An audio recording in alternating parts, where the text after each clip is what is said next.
వైశాఖ పురాణం 22వ అధ్యాయం. దంతిల కోహల శాప విముక్తి.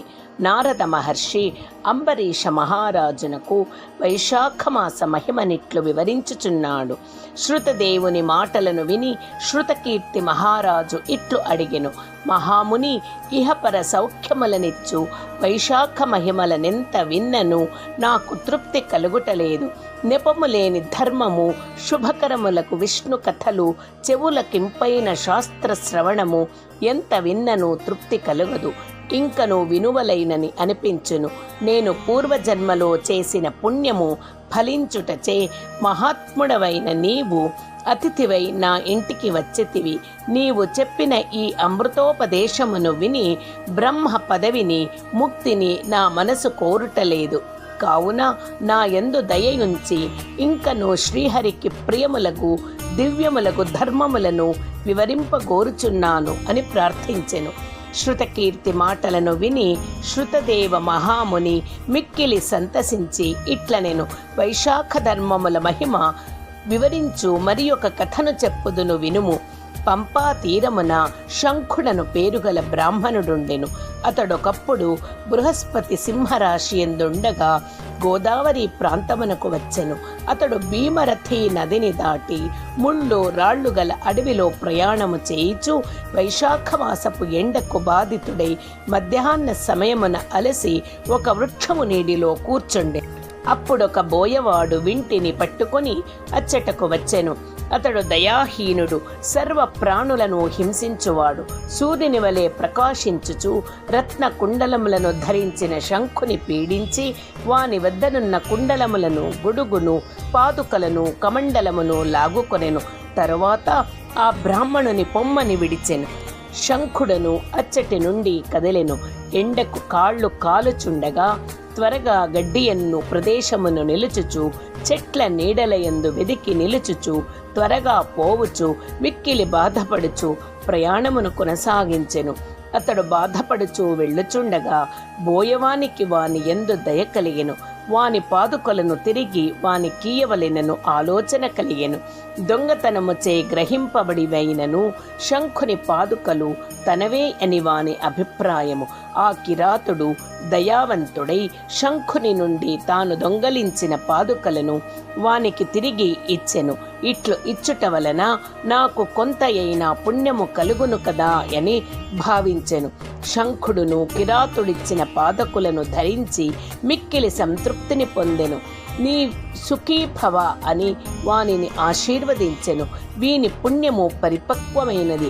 వైశాఖమున ఇతడు దుర్బుద్ధియగు కిరాతుడైనను పాదుకలనిట్లిచ్చెను.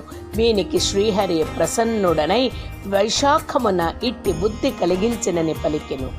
ఇప్పుడు ఈ పాదుకలను ధరించి మిక్కిలి సుఖించి తిని నాకిట్టి సంతృప్తిని కలిగించిన నీవు సుఖముగా నుండుమని వానిని ఆశీర్వదించెను. కిరాతుడును శంఖుని మాటలను విని ఆశ్చర్యపడెను. నీ నుండి దోచుకొన్న దానిని నీకు తిరుగు ఇచ్చి తిని ఇందువలన నాకెట్లు పుణ్యము వచ్చును? వైశాఖము శ్రీహరి సంతోషించుని అనుచున్నావు. నీవి విషయమును వివరింపుమని శంఖుని ప్రార్థించెను. శంఖుడును కిరాతుని పలుకులకు ఆశ్చర్యపడెను. లోభము కల ఈ కిరాతుడు నీ విట్లు నా నుండి దొంగలించిన పాదుకలను తిరిగి ఇచ్చి ఇట్లు వైశాఖ మహిమ నడుగుట శ్రీహరి మహిమే అని వైశాఖమును మరల మెచ్చెను. దుర్బుద్ధివై నా వస్తువులను లాగుకొన్నను. ఎండలో బాధపడు నా యందు దయ కలిగి నా పాదుకలను ఇట్లు ఇచ్చుట మిక్కిలి విచిత్రమైన విషయము. ఎన్ని దానములు ధర్మములు ఆచరించినను వాని ఫలము జన్మాంతరమున కలుగును. కానీ వైశాఖమాస ధర్మములు వెంటనే ఫలించును సుమా. పాపాత్ముడవైనను కిరాతుడవైనను దైవ వశమున నీకిట్టి బుద్ధి కలిగినది. నీకింత మంచి బుద్ధి కలుగుటకు వైశాఖమాసము శ్రీహరి దయా కారణములు సుమా. శ్రీహరికిష్టమైనవి నిర్మలము సంతుష్టికరము అయినచో అది ఏ ధర్మమని మనువు మున్నగు వారు చెప్పిరి. వైశాఖ మాసమునకు చెందిన ధర్మములు శ్రీహరికి ప్రీతిదాయకములు, మిక్కిలి ఇష్టములు. వైశాఖ మాస ధర్మములకు సంతోషించినట్లు శ్రీహరి ఏ ధర్మ కార్యములకు సంతుష్టి నందడు. తపస్సులు, యజ్ఞములు వానికి వైశాఖ ధర్మములంత ఇష్టములు కావు. ఏ ధర్మము వైశాఖ ధర్మమునకు సాటి లేదు. వైశాఖ ధర్మములను ఆచరించినచో గయకు, గంగానదికి, ప్రయాగకు, పుష్కరమునకు, కేదారమునకు, కురుక్షేత్రమునకు, ప్రభాసమునకు, శమంతమునకు, గోదావరికి, కృష్ణానదికి, సేతువునకు ఎచటికిని, ఏ పుణ్యక్షేత్రమునకు, పవిత్ర నదికి ఎచటికిని పోనక్కరలేదు. వైశాఖ వ్రత వివరణ ప్రసంగము గంగానది కంటే పవిత్రమైనది. ఈ నదిలో స్నానము చేసిన వారికి, ఈ ప్రసంగమును విన్నవారికి శ్రీహరి ప్రత్యక్షమగును. ఎంత ధనము ఖర్చు పెట్టినను, ఎన్ని దానములు చేసినను, ఎన్ని యాగాదులు చేసినను స్వర్ణములు భక్తి పూర్ణములగు వైశాఖ ధర్మముల వలన వచ్చు పుణ్యమునకు సాటిగావు. కావుననే ఈ పవిత్రమైన వైశాఖ మాసమునకు నాకు పాదుకలు ఇయ్యవలెనని నీకు అనిపించినది. ఈ మాసమంత గొప్పది కావుననే దీనికి మాధవ మాసమని పేరు వచ్చినది. పాదుకల నిచ్చుటచే నీకు పుణ్యము కలుగును నిశ్చయము అని శంఖుడు వ్యాధునకు వివరించెను. ఇంతలో ఒక సింహము పులిని చంపుటకై వేగముగా పోవుచు మార్గమధ్యమున కనిపించిన మహాగజముపై పడెను. సింహమునకు గజమునకు భయంకరమగు యుద్ధము జరిగెను. రెండును యుద్ధము చేసి అలసి నిలుచుండి శంఖుడు కిరాతకునికి చెప్పిన మాటలను వినుట జరిగెను.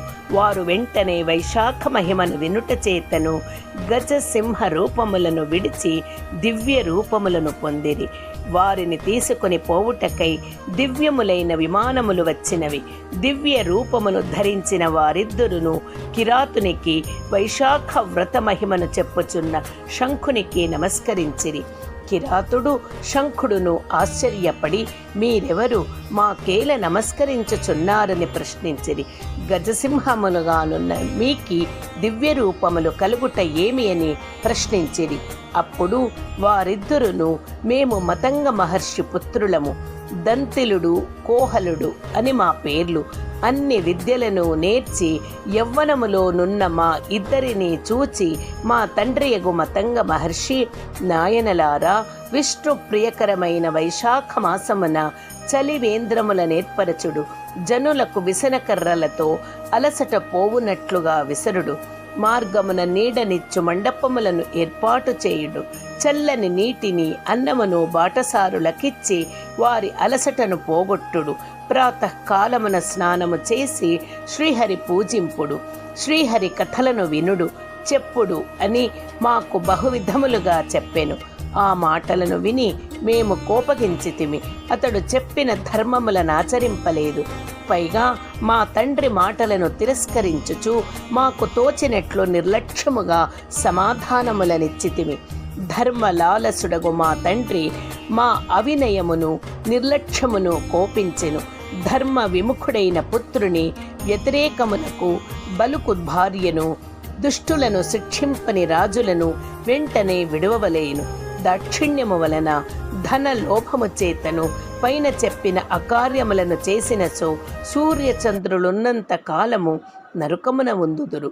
కావున ఆ మాటను వినక క్రోధావేశములతో వ్యవహరించుచున్న మీరు దంతిలుడు సింహముగను, కోహలుడు గజముగను చిరకాలము అడవిలో నుండుడని మమ్ము శపించెను.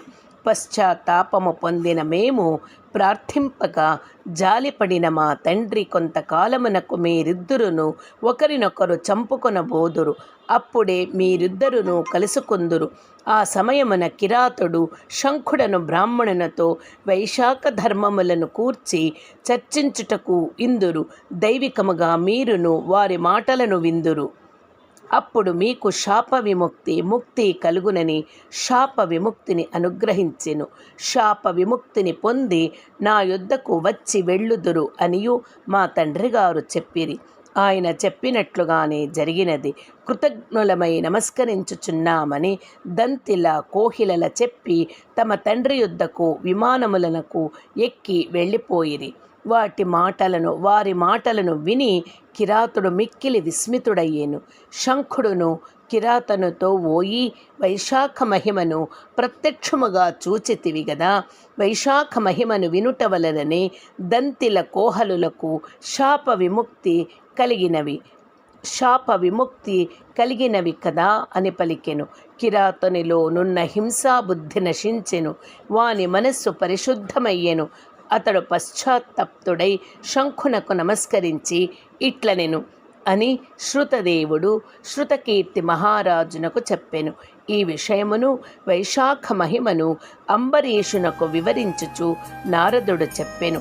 వైశాఖ పురాణం 22వ అధ్యాయం సంపూర్ణం.